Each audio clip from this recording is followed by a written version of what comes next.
मित्रों, कुछ कहानियाँ जो अच्छी लग रही हैं उनके माध्यम से मैं ध्यान में जाने की बहुत छोटी छोटी तरकीबें आपको बताने की कोशिश कर रहा हूँ। जीवन भर हम मन को खींचे चले जाते हैं, ताने चले जाते हैं, रेस्ट नहीं देते और 24 घंटे में घड़ी आधा घड़ी को किसी ऐसी जगह भी नहीं बैठते कि मन शांत हो जाए। मन के साथ हम ऐसे दुर्व्यवहार करते हैं, उसको 24 घंटे एक रील की तरह काम करने देते हैं।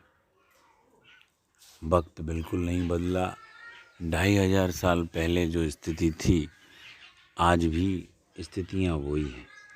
भगवान बुद्ध की एक कहानी है जिसके माध्यम से मैं एक बात बताऊं। बुद्ध एक गांव के पास ठहरे, प्यास लगी थी उन्हें जंगल में। अपने एक भिक्षु को भेजा पानी लेने के लिए।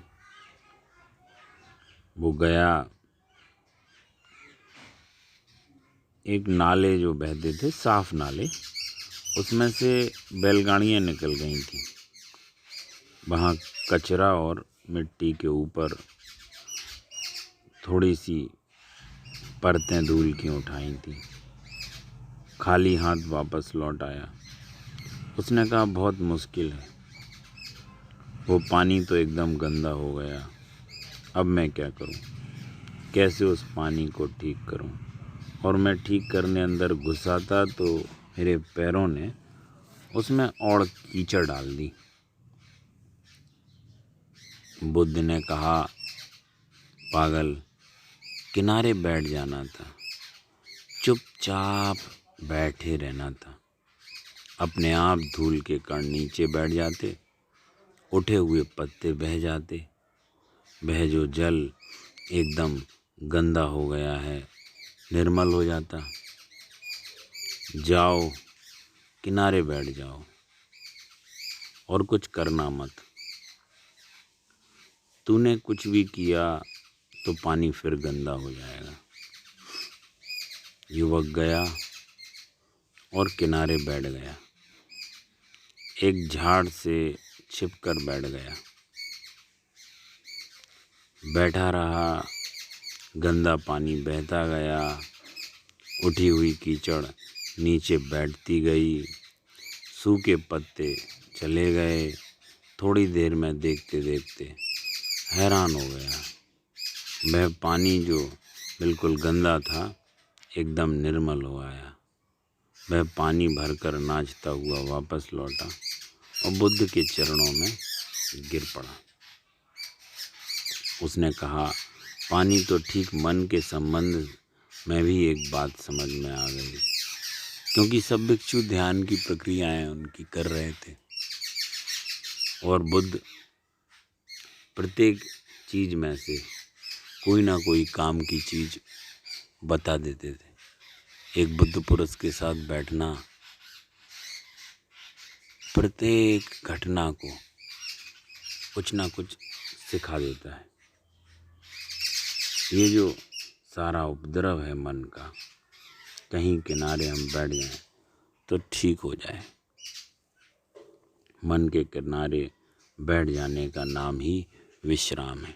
विश्राम का मतलब खर्राटे मारना नहीं है। चलने दे मन को और एक दूर किनारे उसको बैठ जाए। एक सूक्ष्म ध्यान की प्रक्रिया है जो हम अपने कार्य को ध्यान में परिवर्तित करने में कर सकते हैं। तनाव अपने आप विसर्जित हो जाएंगे।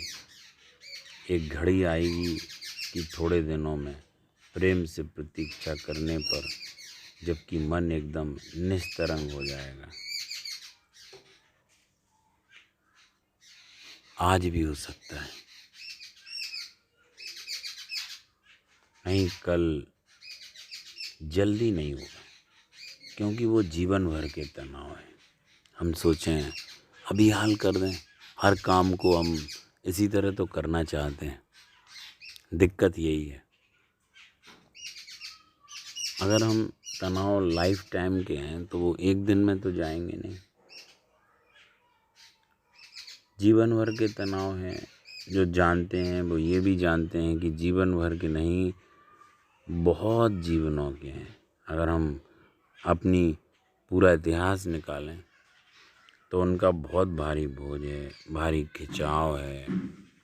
लेकिन अगर हम शांति से प्रतीक्षा करें, किनारे बैठ सकें, मन के तट पर बैठ सकें और देख सकें चुपचाप, रोज़ अगर कुछ मिनट, एक घड़ी मन के साथ एक चुपचाप बैठे रहने में समय बिताएं, किसी दिन आपको अनुभव होना शुरू हो जाएगा कि तरंगें थोड़ी कम हो गई, मन की लहरें अब बैठने लगी, जो कूड़ा करकट बहने लगा है, एक निर्मलता, एक इनोसेंस, एक पवित्रता, एक शांति, एक निस्तरंगता पैदा हो रही है।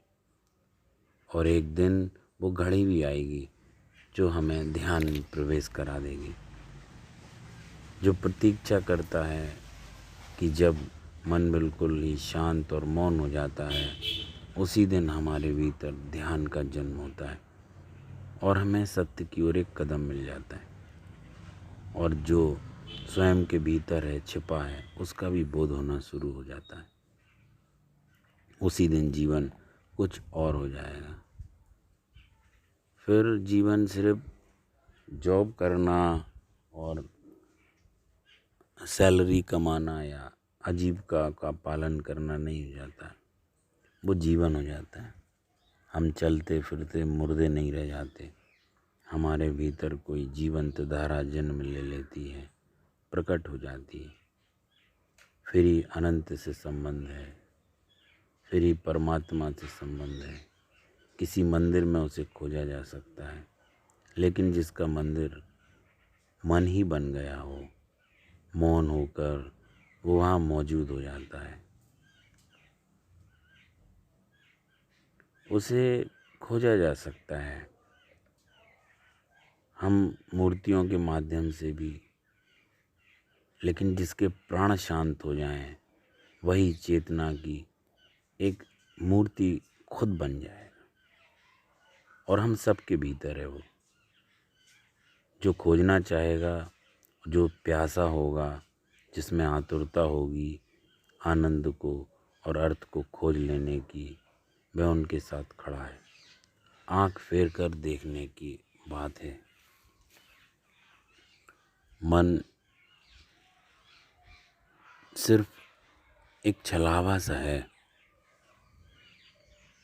अगर हमारा चित्त अकंप है, एक बहुत सरल तरकीब है, चित्त अकंप हो जाएगा, रेस्ट में चला जाएगा। चित्त अकंप होता है रिलैक्सेशन से, रेस्ट से। और चित्त भाग क्यों रहा है? मन भाग रहा है टेंशन से, तनाव है, टेंशन। अगर हम एक वीणा के तार को खींचें, टेंस हो जाएगा, खिंच जाएगा, तन जाएगा, और छोड़ दें, तार झनझनाता हुआ कांपता रहेगा थोड़ी देर, बड़ी देर तक कांपता रहेगा। फिर वह कंपन कहाँ से आया, वह कंपन क्या है? वह कंपन है एक तनाव को विसर्जित करना। तनाव भर गया खींचने से तार में, अब तार अपनी जगह वापस लौट रहा है। वो एकदम से नहीं लौट सकता। तनाव की ताकत भर गई है, ताकत को विसर्जित करना पड़ेगा। वो ताकत को ढूंढ देगा, वो वह हिल हिल कर उस तार को बाहर फेंक देगा। जब सारी ताकत बाहर फेंक जाएगी तो अपने आप हाथ से खींचकर जो हमने पैदा कर दी थी, तार अपनी जगह वापस पहुंच जाएगा। कंपन है अपनी जगह पहुंचने की कोशिश। चित्त अपनी जगह पहुंचना चाहता है, लेकिन हम उसे 24 घंटे खींच खींच कर परेशान किए दे रहे हैं, तान कर परेशान किए दे रहे हैं। वह कंपन पूरा नहीं हो पाता, फिर उंगलियां तार को खींच देती हैं। जीवन भर हम यही कर रहे हैं, तार को खींचे चले जाते हैं, ताने चले जाते हैं। तनाव और ये टेंशन 24 घंटे मन को कपाए रहता है। कंपित मन के कारण जीवन के सत्य के दर्शन नहीं हो पाते।